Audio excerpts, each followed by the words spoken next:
Ya, baik. Ya, Assalamualaikum warahmatullahi wabarakatuh. Selamat pagi, Bapak Ibu sekalian. Alhamdulillah, kita panjatkan puji dan syukur kehadirat Allah Tuhan Yang Maha Esa. Pada hari ini kita bisa berbagi, ya, mudah-mudahan olahraga pernapasan ini bermanfaat. Memang kalau umur teoritis yang saya baca dari literatur, umur kita tuh bisa sampai 125 tahun. Ya, jadi ini saya sering bercanda pada yang aktivis pegiat senam itu saya sampaikan, ya, kita nggak tahu umur kita seperti apa yang tadi dikatakan Pak Jin, berapa panjangnya umur kita nggak tahu. Tapi yang pasti kalau diberi umur panjang, yang kita minta kita tetap sehat. Ya, jadi itulah memang tujuan. Saya dulu motivasi saya sejak kecil, Ibu, saya dari SMP sudah berlatih pernapasan dan memang motivasinya untuk sehat. Karena zaman saya dulu mungkin melihat ibu saya menyenguk ayah di rumah sakit itu, beliau sedih menangis, itu membuat saya besok kalau tua saya nggak mau lah bikin susah istri gara-gara sakit. Jadi itu motivasi saya dulu berolahraga sejak SMP, Bu. Dan yang saya pilih itu yoga, bukan main pingpong, badminton, bukan.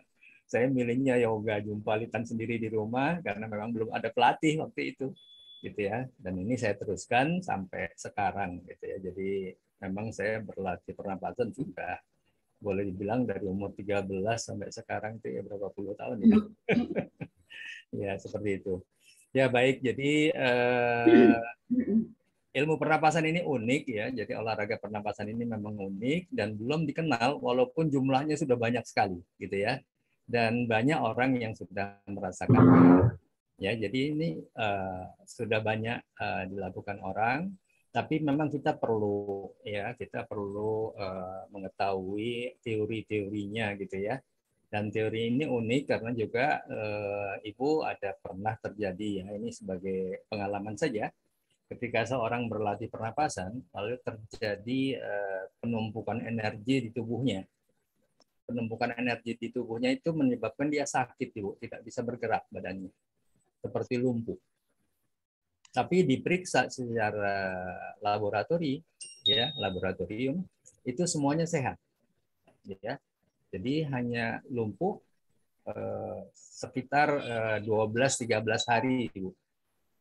Ya, 12-13 hari dirawat di rumah sakit, hanya dikasih vitamin karena memang tidak ada penyakit di dalam hasil labnya, gitu ya. Jadi itu kita namakan di dunia pernapasan itu kongesti energi atau kelebihan energi. Nah, itulah hubungannya gerakan terakhir yang minggu depan insya Allah kita pelajari. Gerakan terakhir yang minggu depan itu adalah jika terjadi energi yang macet, gitu ya, di bagian tubuh kita, itu bisa menjadi penyakit. Ini yang harus diperhatikan. Dan ini belum diketahui banyak orang, ya, bahwa latihan pernapasan itu sebetulnya ada gerakan penutupnya, gitu ya. Dan Master Lindhausen itu menyertakan gerakan terakhir ini dalam setiap seri yang beliau ciptakan, ya, dari pernapasannya. Pernapasannya kalau nggak salah sudah sampai seri 8, hanya saya baru punya seri 6 sampai ke seri 6, ya. Dan itu belum saya pelajari, Bu, ya. Cuman kalau dari urutan ilmu pernapasan yang saya pelajari itu selalu mulai dari dalam, ya, artinya organ dalam tubuh kita seperti seri 1 ini yang sedang kita pelajari, ya. Organ dalam tubuh kita perbaiki, kita kuatkan, kita stabilkan, baru nanti belajar agak sedikit keluar, yaitu pada sistem syaraf, ya, dan kemudian keluar lagi pada sistem otot. Baik, kita lanjutkan saja langsung dengan gerakan. Mungkin Bu Joyce nanti ada keperluan lagi ya, Bu. Nggak apa-apa, Pak. Iya.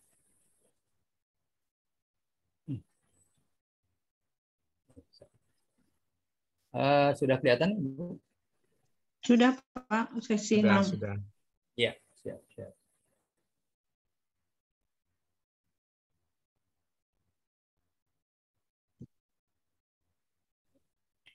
Ya. Ya, olahraga pernapasan sesi 6 ini ada tinggal 2 gerakan terakhir ya, Ibu, Bapak, yaitu gerakan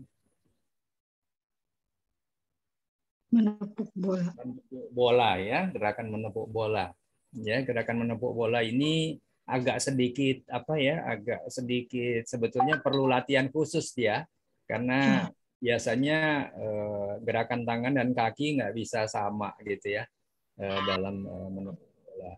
Dan gerakan ini sifatnya dalam energi vital, yaitu sifatnya melepaskan diri dari ikatan energi di alam semesta.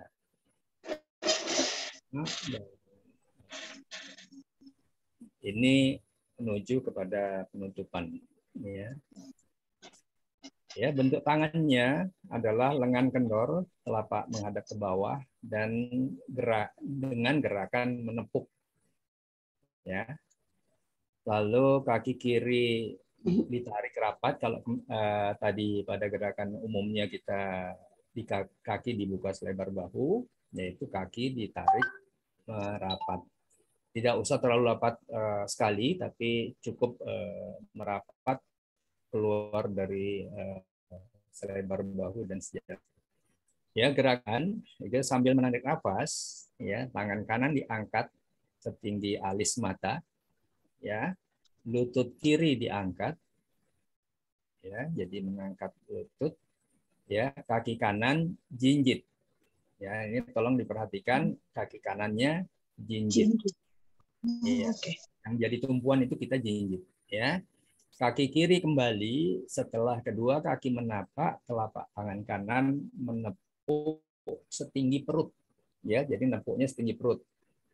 Ya, ini sering terjadi kaki kanan kaki kiri belum kembali, itu kita sudah menepuk. Ini yang sering terjadi, gitu ya.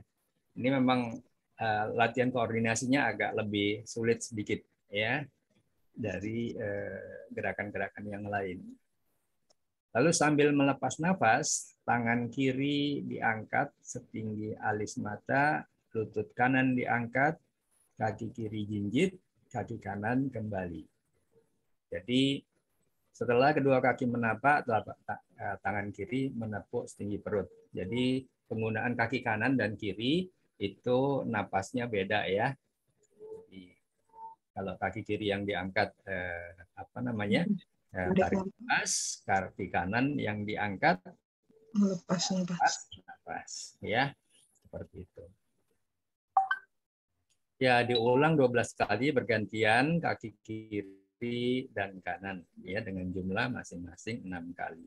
Ini agak berat ya Ibu karena menggunakan satu kaki dan juga jinjit, ya, jinjit kakinya. Ya. Kita mainkan satu kaki. Inilah sifatnya kita melepaskan diri dari ikatan bumi. Kita melepaskan diri dari energi bumi dalam gerakan. Ya, kita lihat gerakannya. Gerakan memutar terakhir.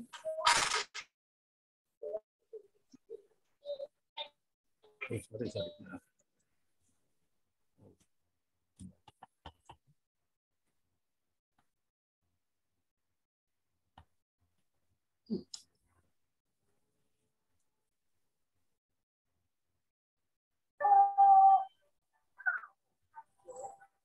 Rapat kan? Iya. Oh,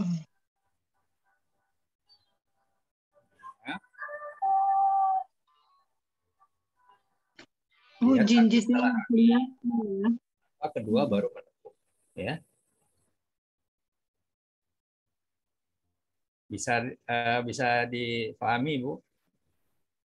Bisa Pak, waktu saya ngikutin video nggak perhatikan jinjitnya Pak, jadi nggak jinjit. Iya. Nggak kelihatan ya. Ya, Berarti jadi tunggu kakinya napak dulu, baru tangan menepuk ya Pak? ya, Ibu. Ya, jadi seperti itu. Ini ada perlu latihan koordinasi ya.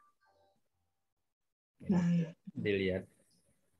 Jadi mengangkatnya biasanya ini tidak diperhatikan juga waktu mengangkat tangannya dan menepuknya ya.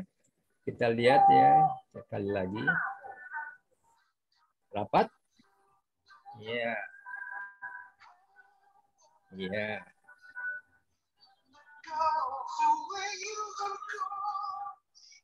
Itu nggak setinggi alis ya, Pak? Ya, kira-kira, Bu. Ya, kira-kira kalau dilihat setinggi alis. Ya.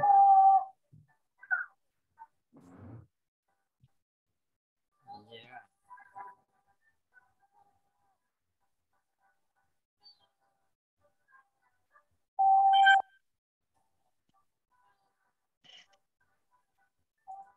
Nah, ini memang biasanya Ibu nepuknya tuh masih setinggi dada gitu ya. Ngangkatnya setinggi dada, nepuknya setinggi dada ya. Itu yang dilakukan ya. Sering dilakukan seperti itu ya. Mungkin ada pertanyaan di sini, Ibu, silahkan. Apa cukup jelas? Gerakan nepuknya kurang kelihatan ya. Oh gitu. Saya lihat lagi ya, Ibu.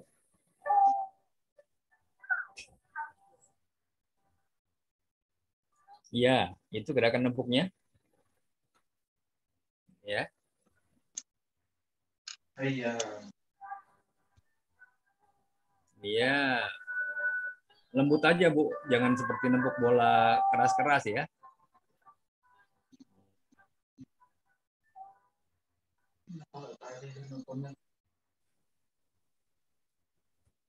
Jadi silang ya Pak, kalau tangan kanan nepuk berarti kaki kiri yang naik ya? Iya, betul. Nepuknya nepuk udara ya Pak? Iya, iya. Iya. Ya cuman dibilang nepuk bola lah istilahnya gitu ya. Dari guru saya bilangnya nepuk bola. Ya.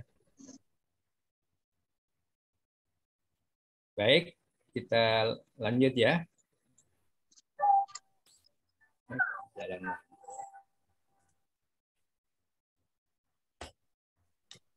Ya. Ya, fungsi gerakan ya mengoksigenasi otak ya dengan melancarkan peredaran darahnya. Ya.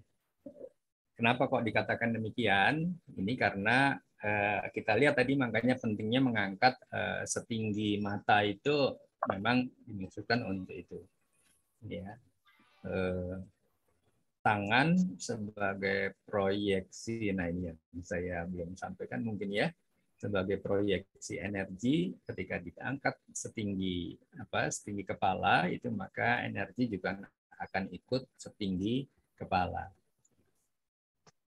Lalu fungsinya jinjit, Ibu, jari kaki kita yang ada di kelima jari itu sebetulnya merangsang otak, gitu ya. Titik-titik itu adalah titik-titik energi untuk otak kita.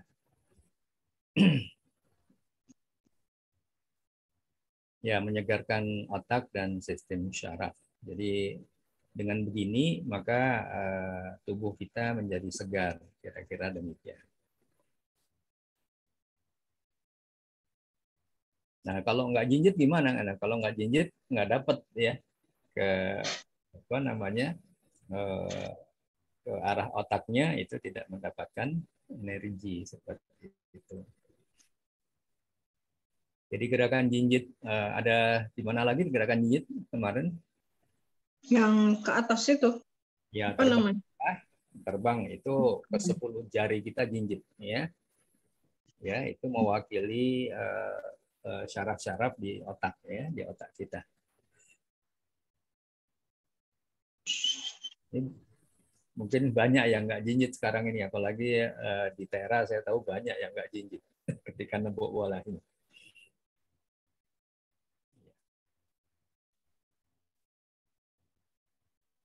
Ya, gerakan meredakan nafas.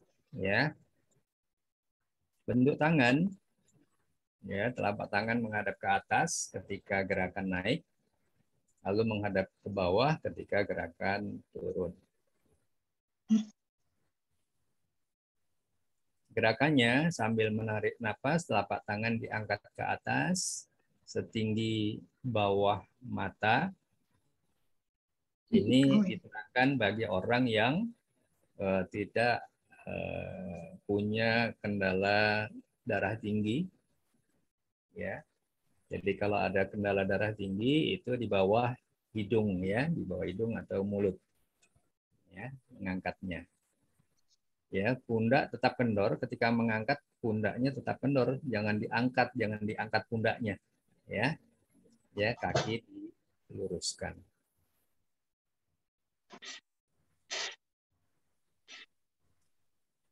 Sambil melepas napas, telapak tangan diturunkan ke depan lutut, ya, telapak tangan menghadap ke bawah, lutut ditekuk. Jadi naik menghirup napas, ya, turun, melepas napas. Diulang 6 kali.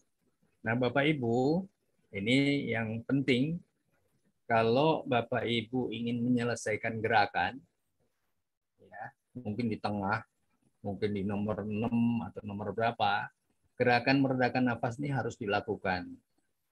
Ya, gerakan penutup ini harus dilakukan sebelum menyelesaikan, ya. Jadi mungkin selesai di gerakan ke-7, ya, maka gerakan penutup ini harus dilakukan, gitu ya. Jadi tidak langsung pergi gitu aja ninggalkan tempat, gitu ya, dengan tidak melakukan gerakan ini. Gerakan ini boleh diulang, ya, genap, ya, 2, 4 atau 6, ya. Jadi sebelum pergi tutup dulu, ya, dengan 2 gerakan. Mengapa? Sebenarnya pada tahap pembukaan yang lalu, itu mungkin juga belum saya sampaikan, bahwa tahap pembukaan yang lalu itu ketika kita mengangkat tangan, ya, lalu turun kembali, itu sebetulnya ada menyatukan 3 energi di meridian tubuh, ya. 3 energi itu adalah energi kepala, lalu di dan energi perut. Ketika menyatukan ini, 3 energi ini menjadi satu, itu disebut dengan eliksir, ya, energi eliksir atau energi penyembuh, gitu ya. Jadi ketika kita bergerak terus sambil tarik lepas nafas, itu energi penyembuh itu masih menjadi satu, Ibu. Nah, gerakan penutup ini merupakan gerakan untuk kembali mengembalikan energi kepada tempatnya masing-masing, ya, energi kepala, lalu energi dada dan energi perut, ya, sehingga kita sudah dalam keadaan netral, ya, kembali, tidak bentuk eliksir energinya itu. Sampai di sini, Ibu, ada pertanyaan enggak? Pak, tadi kalau misalnya tidak darah tinggi berarti sampai mata ya, Pak? Sampai di bawah mata, Ibu. Sampai? Di bawah di mata. bawah. Ya. Di bawah. Ya, di bawah mata. Kalau tidak darah tinggi ya, Pak? Tidak boleh sampai melewati mata, ya. Kalau yang darah tinggi? Kalau yang darah tinggi di bawah mulut atau hidung. Ya. Ya. Yang darah Tadi tinggi. di bawah mata ya berarti ya. Ya.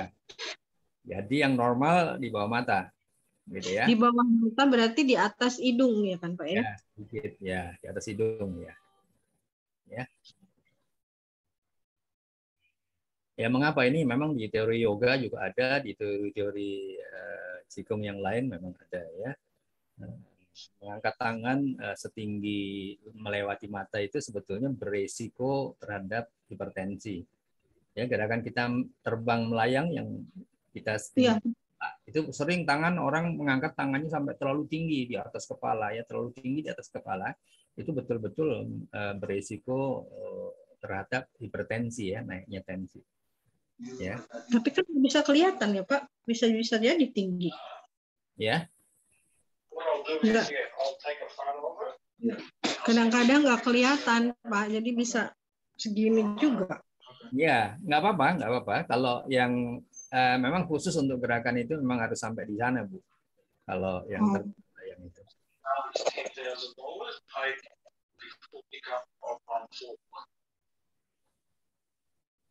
Baik ya, kita lanjutkan. Pak Pujo mau nanya, Pak Pujo. Oh ya, ya. Ya, waktu kita angkat tangan ke atas, itu kaki dari tekuk pelan-pelan menjadi lurus ya. Ya. Iya, pelan-pelan menjadi lurus. Pelan-pelan, Pak. Ya. Oke. Ya. Turun, pelan-pelan nekuk lagi ya. Ya, betul. Oke, makasih Pak Pujo. Ya. Ya, ini kita lihat ya, gerakannya.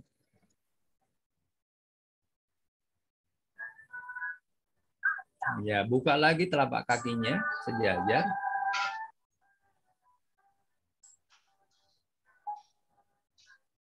Ya.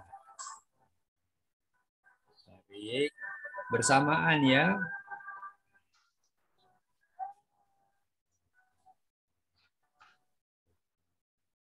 Ya. Seperti itu. Ini menjadi satu, itu satu fokus, dan itu nanti unsur meditatif ya, tetap ya, unsur meditatifnya ada.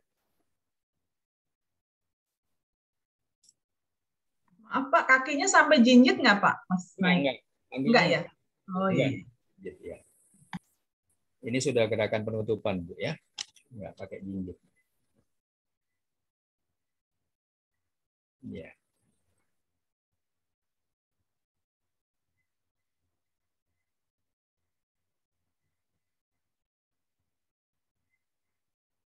Ya, tangannya tidak bersentuhan ya Ibu ya. Ya. Hati-hati tidak mengangkat pundak ya, pundaknya jangan diangkat, jatuh.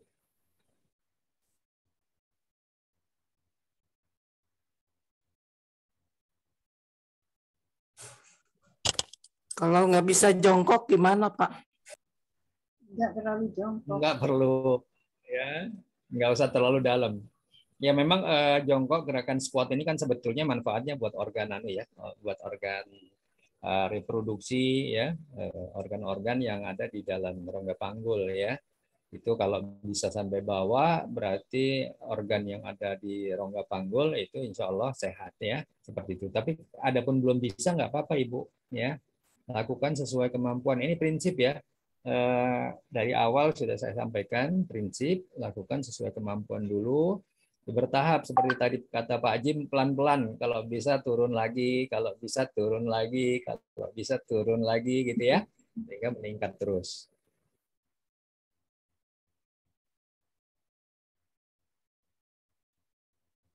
Ya, dan seperti Bu Dokter waktu lalu menyampaikan juga ya bahwa apa namanya membangun kesehatan seperti bangun rumah, bangun fondasi yaitu kaki kita ya. Jangan sampai kaki kalah ya. Ini cukup apa namanya? Kita melatih kaki kita. Dulu ketika saya usia 50 baru mulai berlatih tera ini ya saya nggak mampu seperti ini ya. Saya tidak mampu seperti ini. Pelan-pelan.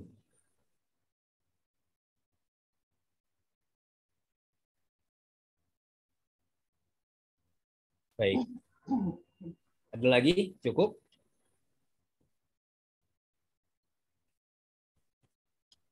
Ya.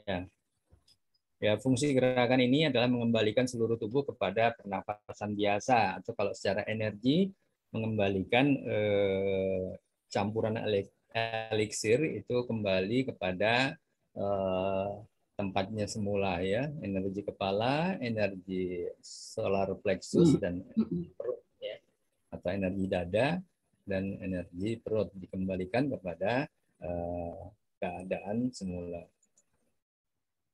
Ya, manfaat gerakan ya menenangkan tubuh ya. Jadi betul-betul menenangkan tubuh ya. Apa namanya? Untuk kita bisa kembali beraktivitas biasa. Sampai sini cukup?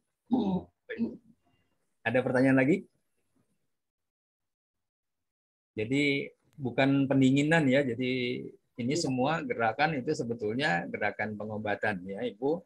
Dan secara khusus ini mungkin saya sampaikan ya bahwa ada aturan di dalam TCM ya, Traditional Chinese Medicine, itu elemen 5 elemen itu gerakannya atau alirannya itu tidak boleh ngacak ya. Jadi 5 elemen, elemen apa aja Bu? Elemen kayu, api, ya. Apalagi? Kayu, api, tanah, logam, dan air, ya.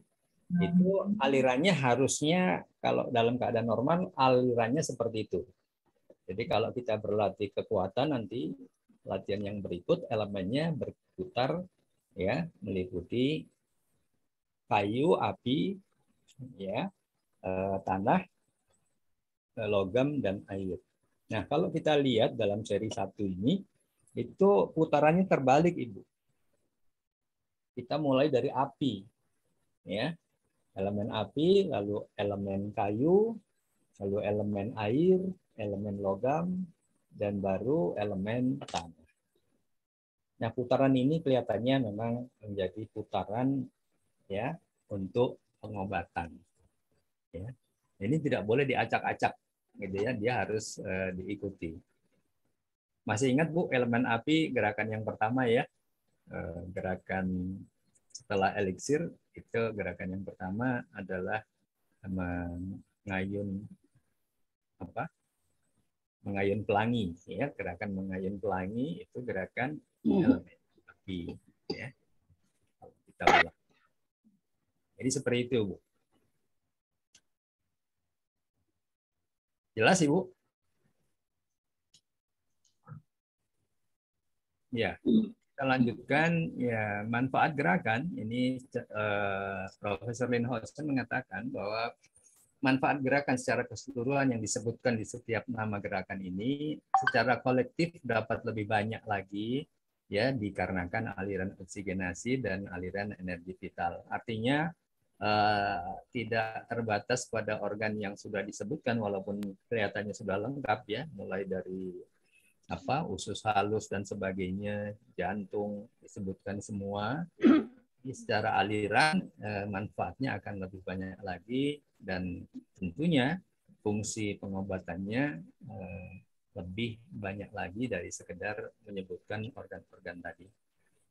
Jadi mungkin secara sistemik kalau ya maaf Bu Dokter, secara sistemik kalau kita punya 10 sistem, maka 10 sistem itu di tubuh kita dipengaruhi oleh aliran oksigenasi yang cukup tinggi, yaitu 3 kali lipat dari kalau pernapasan biasa, dan juga aliran energi vital yang cukup kuat ya.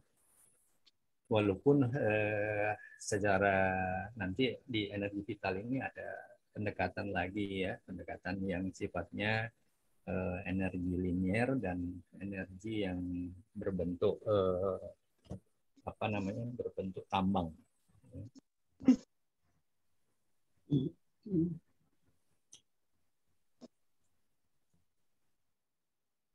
Ya, tahapan latihan berjenjang. Seri paket gerakan pernapasan desain secara bertahap, berurutan sesuai dengan peningkatan kesehatan tubuh sebagai berikut. Gerakan paket seri 1, ya, ini untuk,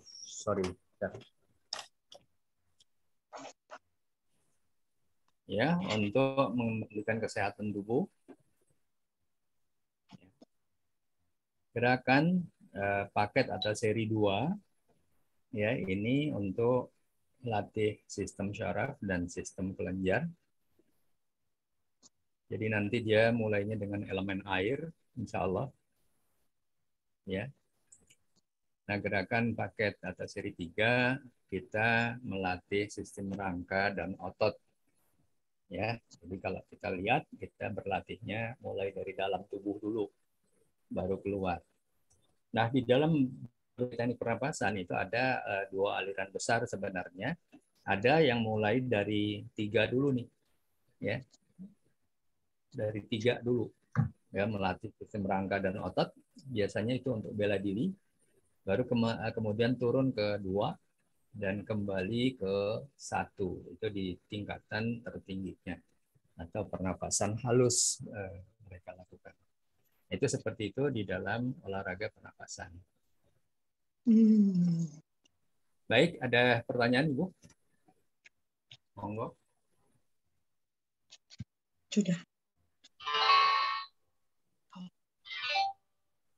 Pak, maaf mungkin sebelumnya udah ditanyakan tuh, tapi saya kurang menyimak ya. Ya. Kalau latihan yang harian itu yang terbaik di waktu apa, Pak? Oh ya. Sebenarnya kalau baik itu tentunya biasa ya kita lakukan pagi ya, Ibu. Yang baik itu pagi karena udara masih segar ya. Tetapi seandainya pun Ibu tidak bisa melakukannya pagi hari, secara prinsip karena energi vital itu ada di sekitar kita, ya, walaupun ada tingkat kelembaban udara dan sebagainya, itu memang bisa kita lakukan di mana saja, gitu ya. Di dalam ruangan indoor, ya, misalnya dalam rumah juga bisa dilakukan. Cuma artinya itu tentunya kita tetap jaga ya, usahakan udara itu udara bersih, ya, jangan sampai di udara yang kotor kita berlatih. Jadi waktunya boleh kapan saja, boleh pagi, malam, siang, boleh. Ya, baik, Pak. Makasih. Ya, makanya santai aja, Bu. Ya. Relax aja. Yang penting tiap hari, ya. Kalau kata pakar aerobik, ya, penemu aerobik, pokoknya saya nggak mau tahu motifnya apa, terserah. Tapi yang penting setiap hari 30 menit, kata dia gitu. Ya. Tiap hari, insya Allah. Iya. Cuman masih mesti ngelihat videonya Pak Pujo, nggak bisa kalau enggak. Iya, iya Bu. Nanti lama-lama hafal Bu. Nggak apa-apa. Pak, mau bertanya yang lalu boleh nggak? Yang mutar bola itu ya Pak, kalau saya ke arah kiri itu nggak apa-apa, gampang. Tapi mulai dari kiri ke kanan kok kayaknya agak repot ya Pak. Dan gimana ya? Ya. Kan gini ya. Ya. Itu ini ke sini langsung. Apa mesti muter lagi ya? Ibu kalau ini enak aja. Tapi kalau yang gini bingung sendiri nih. Ini yang mana nih yang mesti dibuka? Iya, bergantian aja Bu. Jadi tangannya jangan sampai lepas ya. Artinya tangannya bentuknya tetap, ya, bentuknya tetap. Tangannya bentuknya tetap. Gini kan, jadi ininya kan ke depan. Ibu perhatikan pundak Ibu. Pundaknya bergerak nggak? Bergerak ya? Iya, pundaknya harus bergerak ya. Yang bergerak pundak, tangan ikut. Begitu. Saya peragain mutar roda ya. Iya, itu yang buat saya rada-rada susah. Iya, jadi Ibu tetap perhatian pada tangan menghadap ke bawah dulu, ya. Tangan yang menghadap ke bawah sejajar, ya. Lalu Ibu angkat pundak, kalau ke arah kiri berarti pundak kanan. Pundak kanannya yang diangkat Ibu, jangan tangannya ya. Pundaknya. Pundaknya diputer. Saya mana ya kasih contohnya?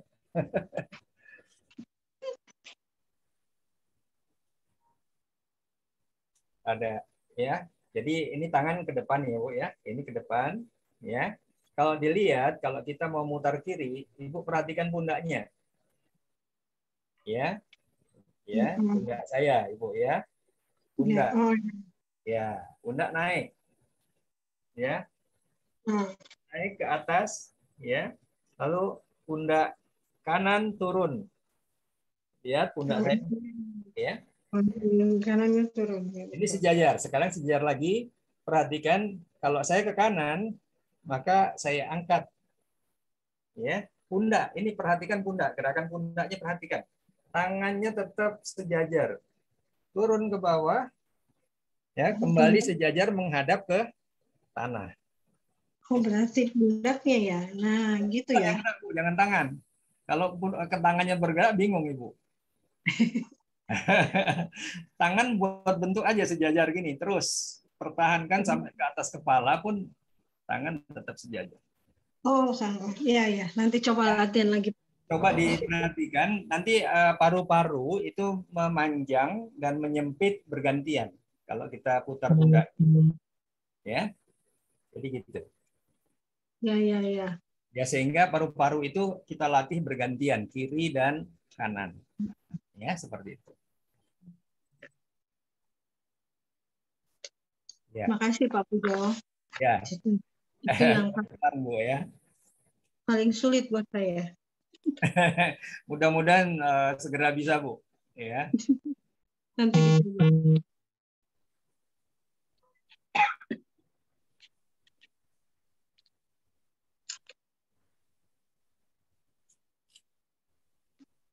Memang pelan-pelan, harus dirasakan pelan-pelan. Ya. Ya, karena ini kan mesti sejajar terus ya. Ya. Ini malah tangan ikut gerak. Nah, ya. Aduh. Jadi secara prinsip memang tangan itu bikin bentuk yang benar. Bentuknya benar dulu, nah baru badannya digerakkan. Ya, betul. Ya. Jadi ada prinsip ya, tenaga itu naik dari bawah ya, ke atas, ke pinggul, ke pundak, baru ke tangan. Itu prinsip gerakannya. Seluruhnya ya. Tapi orang di luar memang melihatnya itu gerakan tangan ya, gitu ya.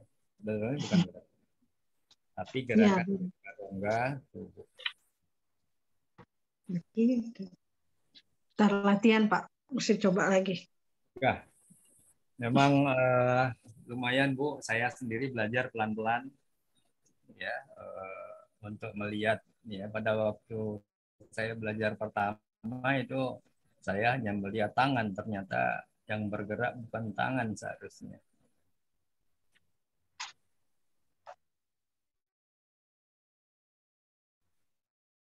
Badan.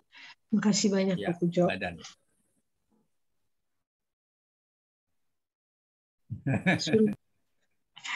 Sama ini ya, ya nggak apa-apa dicoba terus lah. Mudah-mudahan bisa. Ya, nanti kalau udah bikin video ya barangkali Bu. Lewat YouTube nggak apa-apa lah. Jadi karena kalau video itu nggak bisa lewat ini ya, nggak cukup. Ya. Nah ini ya, apa namanya tahapan latihan pernapasan ya, ini yang saya angkat secara umum dari hasil kajian saya ya selama saya belajar pernapasan. Memang seri 1, seri 2, seri 3 itu merupakan tahapan yang dalam. Ini udah ditaruh di panci, jangan dikeluarin. Maksudnya masaknya di situ.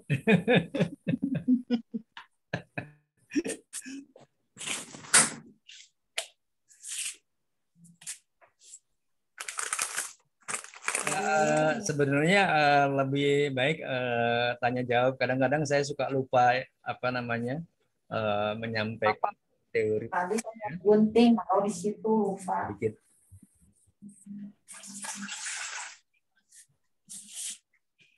Jadi kemanain nanti kalau udah makan? Itu kan ada gelasnya, ada kopinya udah. Bu siapa nih? Lagi sibuk masak. Ada masak kopi.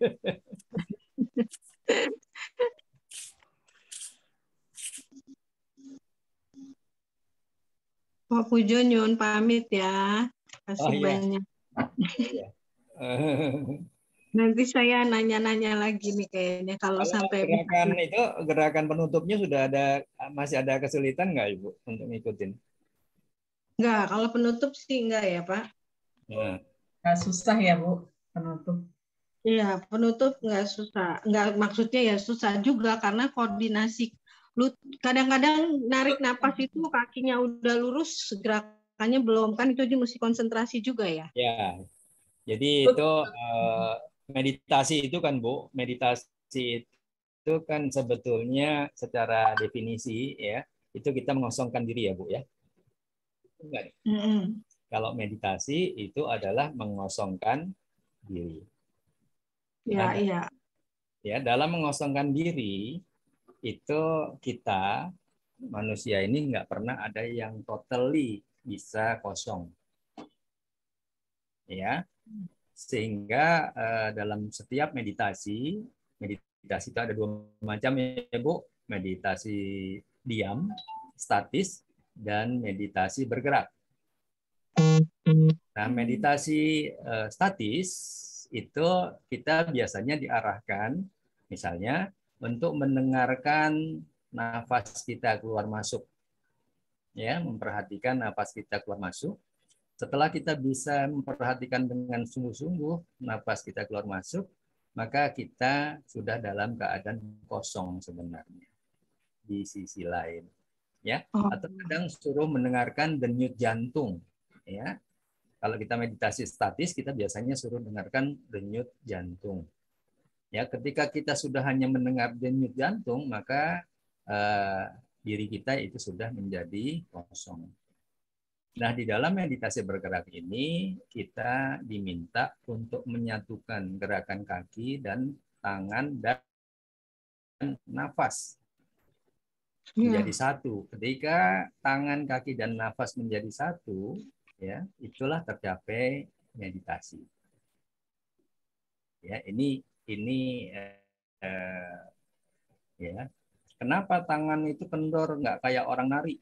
Ya, tangan itu kendor nggak kayak orang nari karena memang harus kosong tangan itu, tidak sejauh mungkin meminimalisir otot. Nah, itulah tercapai meditasi. Nah, di dalam kondisi meditasi ini nanti kita berlatih 1 set, 2 set, 3 set, 4 set, 5 set, 1 hari juga nggak akan capek. Gitu. Ya, tangan, kaki, dan nafas. Tangan, kaki, Ya. nafas. Ya, ketika itu sudah satu, insya Allah kita sudah sampai di meditasi. Jadi memang luar biasa sekali. Ini sebetulnya saya temukan di Indonesia. Pertama kali saya temukan di Indonesia, bukan di Tai Chi Qigong ini, ya. Tapi setelah saya pelajari Tai Chi Qigong, alangkah baiknya, ya, kalau itu menjadi satu sehingga memang istilah meditasi bergerak itu terjadi. Tai Chi itu juga memang juga meditasi bergerak, gitu ya. Cuman di Tai Chi itu kita tidak ditambah kesibukannya dengan latihan pernapasan sebenarnya kalau yang asli. Ya, dia hanya betul-betul mengusahakan dalam gerakannya selalu kosong, tidak ada boleh permainan otot di dalam Tai Chi. Gitu. Itu juga sama. Jadi kalau bisa, nah ada salah pengertian yang sering terjadi ketika melakukan meditasi, yaitu mencampurnya, ya, meditasi bergerak dengan meditasi statis. Nah, meditasi statis itu biasanya untuk tujuan tertentu, itu kita diajari imajinasi, ya, kita diajari berimajinasi karena ada tujuan dari meditasi. Setelah berada dalam kondisi meditatif, seorang itu berimajinasi. Untuk apa? Untuk tujuan yang ingin dicapai meditasinya. Nah, ini di meditasi bergerak itu sebetulnya tidak perlu ada imajinasi, gitu ya. Jadi karena itu bikin repot, nambah kerepotan baru, gitu ya, dalam meditasi bergerak. Jadi seperti itu.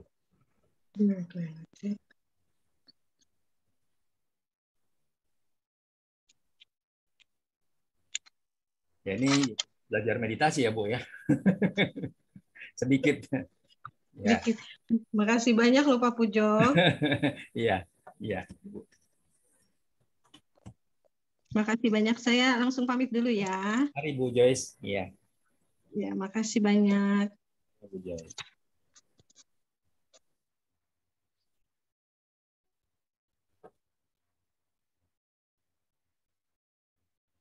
Mungkin ada yang punya pengalaman meditasi?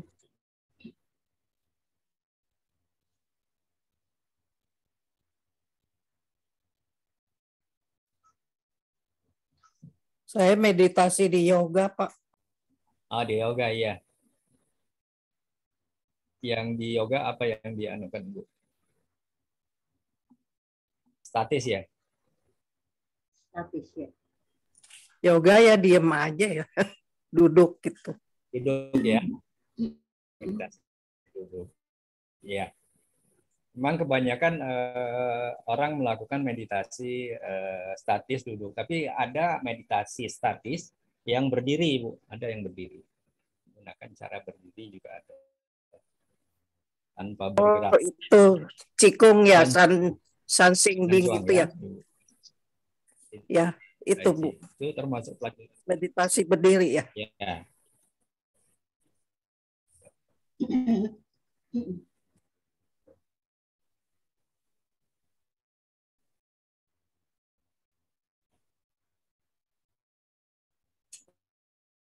Itu skill tersendiri ya, kemampuan. Ya, yang lanjut insya Allah yang ke depan yang satu sesi lagi itu adalah penjelasan mengenai gerakan penutup ya. Yang gerakan penutup ini digunakan dalam tiap kali habis latihan pernapasan. Ya, insya Allah minggu depan akan saya jelaskan karena itu menyangkut dua ilmu ya, yaitu getaran dan refleksi. Ya, refleksi pada kaki. Dan itu fungsinya betul-betul menyegarkan sebenarnya. Kita akan lebih segar lagi kalau kita gunakan itu karena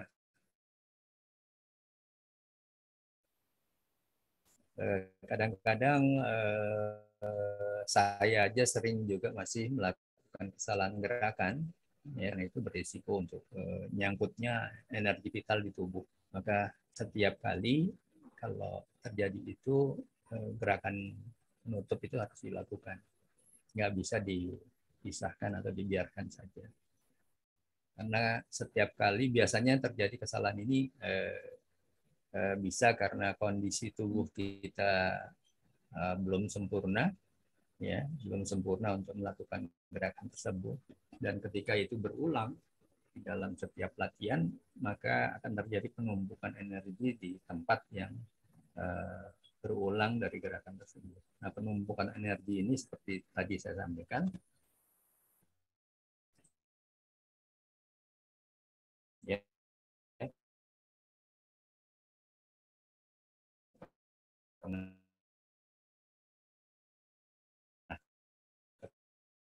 jadi ya penumpukan yang ditanyakan. Terima kasih Pak Bujo, terima kasih Pak Tim.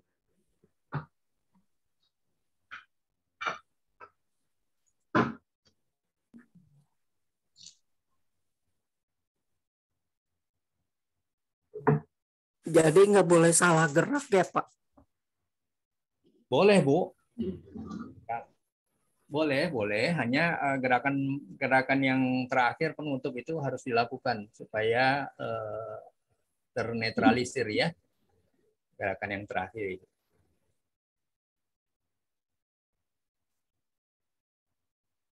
Ya, jadi gerakan terakhir yang apa namanya, yang seperti senam biasa itu harus dilakukan.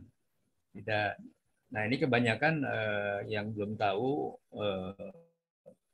dianggap biasa saja gitu ya, nggak ada masalah. Padahal dalam latihan kan semua tubuh kita tidak sama ya, setiap orang kendalanya ya, dan kendala itu kendala tubuh ini nanti kalau terjadi berulang-ulang terus, maka terjadi penumpukan energi vital seperti itu.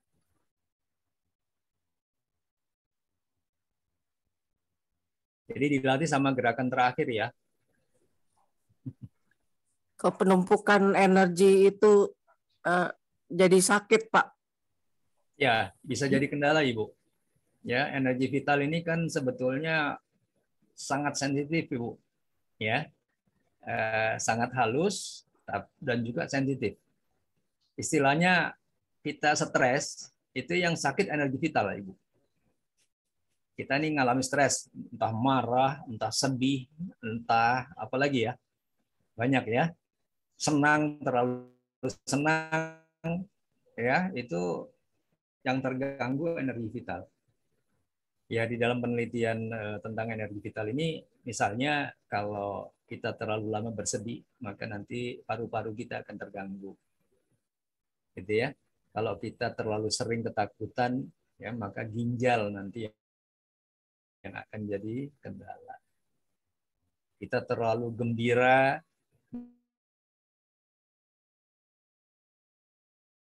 gitu ya, yang terus berkembang penelitian sudah ada seperti itu.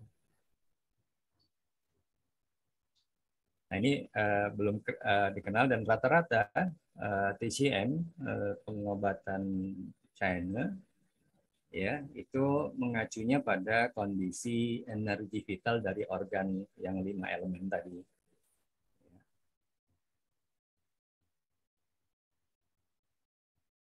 Kalau sakit mata atau sakit liver itu elemen kayu ya. Itu teknik pengobatannya ada sendiri-sendiri. Nah kita ini melatih semuanya itu dengan pernapasan. Jadi kalau sehat ya pantas banget gitu. Kira-kira gitu. Ya Bu ya. Jadi ya ini yang lebih mengenal diri kita yang lebih dalam ya. Jadi hati-hati dengan stres. Ya, saya nyingkat stres ini ada 3 dari guru saya ya, Master Tai Chi, guru saya itu dia bilang 13 unsur ya manusia itu kalau tidak bisa mengendalikan 13 ini akan jadi penyakit ya. 5 unsur pertama adalah berkaitan dengan panca indera kita ya. Lalu unsur yang berikut adalah pikiran yang tidak terkendali ya. Lalu sedih, marah, ya, senang, dengki, ya, ambisi, gitu ya. Ada 6 lagi unsur yang menyebabkan kalau ini berlebihan maka mengakibatkan penyakit kronis ya yang kita tahu. Makanya penyakit kronis itu agak sulit diobati dengan medicine, ya harus dibantu dengan teknik-teknik seperti pernapasan dan ini. Ya, inilah latihan kita pentingnya demikian. Dan saya sampaikan buatlah tubuh kita ini mudah disembuhkan dengan latihan. Artinya kalau kita rajin berlatih, ya itu adalah tabungan yang suatu saat kita mengalami kendala, kita mudah sekali disembuhkan. Ya, insya Allah seperti itu. Manfaat memang nggak terasa latihan ini apa sih kok tiap hari latihan begini aja gitu ya. Tapi sebenarnya tatkala kita sakit, kenapa kok kita mudah sekali disembuhkan? Itu karena hasil latihan kita juga. Saya kira itu peredaran darah kita baik, peredaran energi kita baik, maka kita mudah sekali disembuhkan. Insya Allah. Baik, saya kira itu aja. Ada pertanyaan? Kalau nggak ada, saya kembalikan ke Pak Jim. Barangkali ada pesan-pesan Pak Jim. Ya, baik. Terima kasih banyak Pak Pujo untuk latihannya hari ini. Ibu Bapak semuanya sudah tidak ada pertanyaan lagi, sudah jelas ya penjelasan Pak Pujo. Sangat mendetail dan saya percaya mudah dipahami semuanya. Baik, kalau tidak ada pertanyaan lagi, kita pertemuan untuk seri ini pertemuan satu kali lagi ya Pak Pujo ya. Nah, siap Pak Jim. Ya, Nah, nanti tentunya selesai ini, nanti akan lanjutkan lagi dengan program dari Pak Pujo yang berikutnya. Ya, yang penting seperti pesan Pak Pujo, ini ketekunan kita berlatih yang paling utama nih, karena kesehatan tubuh kita itu memang harus dipupuk dari kegiatan rutin harian kita. Baik, Ibu Bapak semuanya, kalau begitu kita akan akhiri pertemuan kita. Kita dengan mengucapkan syukur, semua acara kita berjalan dengan baik, dan selamat beraktivitas. Sampai bertemu pada hari Rabu yang akan datang di Zoom kita. Terima kasih. Sampai jumpa lagi. Sampai jumpa, Pak. Banyak Pak Pujo, Pak Ji. Sama-sama Ibu.